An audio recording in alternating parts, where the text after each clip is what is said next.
အသက်ကြီးမှကိုသိလာတာကကို့မှာရှိမှကိုပတ်စံဆိုတာပဲ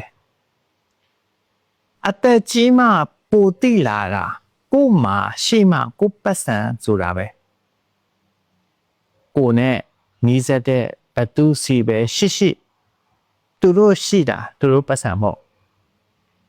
ဒီကိုမောင်နှမတွေဘလောက်ဝင်ငွေကောင်းသူတို့စီမှာရှိတာသူတို့ပတ်စံပဲကိုလိုအပ်လို့ယူလဲတစ်ခါနှစ်ခါအဆင်ပြေတာပေါ့နောက်ပိုင်းဆိုသူတို့အမြင်တွေပြောင်းလာမှာပဲမဟုတ်လားအဖေအမေမှာရှိတာအာမနာရဖို့ဆိုပေမဲ့ဒီအသက်ဒီရွယ်ထိမိဘစီကယူနေတော့ဆိုတာသူတို့ဘာမှမဖြစ်ပေမဲ့ကိုယ်စိတ်ကအဆင်ပြေနေမှမဟုတ်တာတော့အမှန်ပါပဲ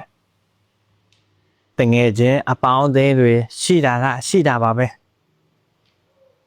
လူတုံးကယူပြီးပြန်ဆက်မှာပဲလက်ဝါးဖြတ်တောင်းဖို့ဆိုတာတွေးတာမတွေးရတဲ့အလုပ်ဒါဆိုအိမ်တော်ဖတ်စီကရောအတူတူသုံးကြမယ်ဆိုတာနားထောင်လို့ကောင်းပေမဲ့မရှာနိုင်တဲ့လူက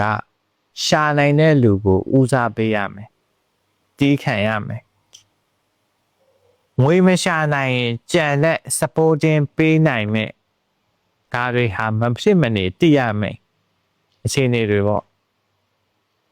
ဒါကြောင့်ကိုရှိမှကိုပတ်စံဆိုတာအမှန်ပဲ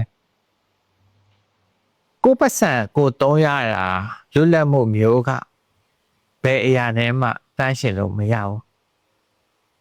ဘသူအထောက်ပံ့မှမပါပဲဘယ်အခြေအနေမျိုးမဆိုကိုဟိုင်ရက်ကြည်နိုင်တာဟာလူတယောက်ရဲ့ပကတိတန်ဖို့မဟုတ်လားအခုဒီဗီဒီယိုကို share သွားလို့ရပါတယ်